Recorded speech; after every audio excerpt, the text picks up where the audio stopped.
Hey gang, it's me, Dr. Steve. I'm coming to you from beautiful but slightly crisp Connecticut. As many of you know, I got sick over Christmas, so we had to postpone my trip to see my family, but I have recovered thanks to your prayers and we're all here now. But I just had to comment on the latest coming out of Maricopa County, Arizona. Yesterday, the judge in this ongoing case, Judge Peter Thompson, absolutely torched Katie Hobbs, the single most crooked, corrupt Secretary of State in the entire nation. He shut down her attempt at punishing Kari Lake for simply revealing the truth of what happened on Election Day in Maricopa County under Katie Hobbs' incompetent watch. Katie Hobbs actually filed a motion to have Kari Lake censored by the court for making supposedly baseless allegations of election fraud.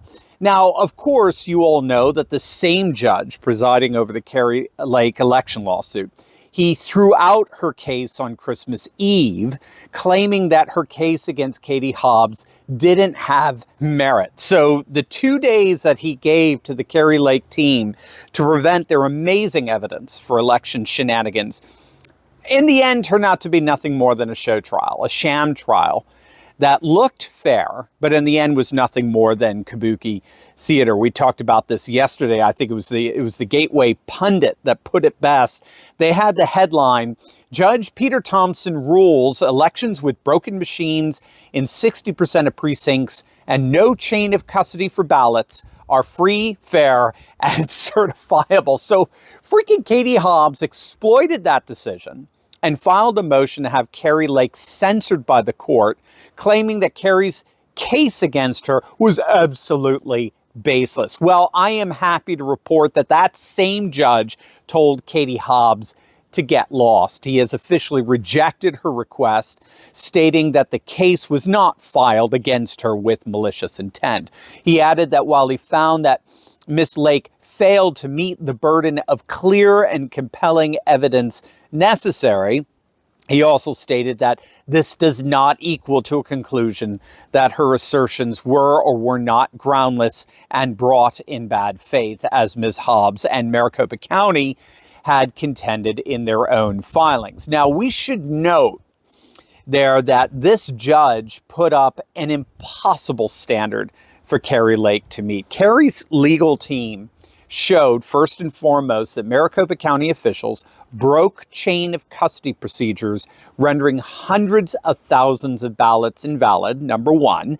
And number two, Maricopa County officials misprinted Election Day ballots, causing mass delays on Election Day, which experts and legal witnesses testified cost Kari Lake the election. There's no way that anyone watching those proceedings could have come away with any other conclusion. Katie Hobbs' legal team was an embarrassment. They didn't even deny any of that happened. They just claimed that in the end it didn't matter.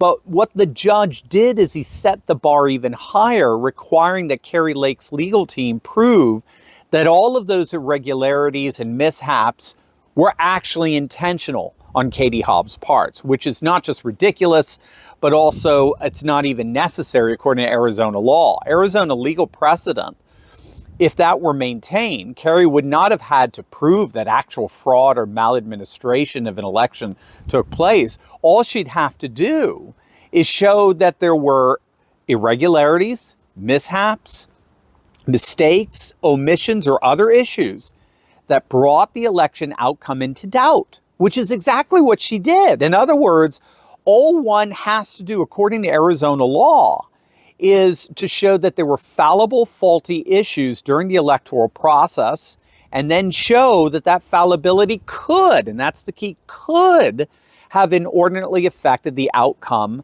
of the election. But the bar was set so high by this judge that it seems that the outcome was already predetermined. And so that's why Kari Lake is appealing this decision, again, based on Arizona legal precedent. It has to be stressed, according to Arizona law, she does not have to prove what the judge required of her. that there was actual maladministration, that the irregularities, mishaps, and mishandlings were intentional. She does not have to prove that. She only has to prove that such irregularities could have inordinately affected the election results, which is enough to render the certification of the election invalid and order a new election, a runoff, presumably in Maricopa County alone, because there were no other issues outside of Maricopa.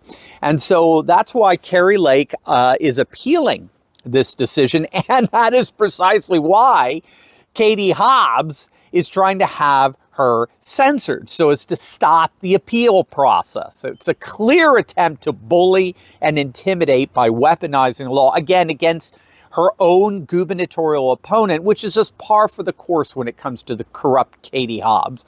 But the joke's on her.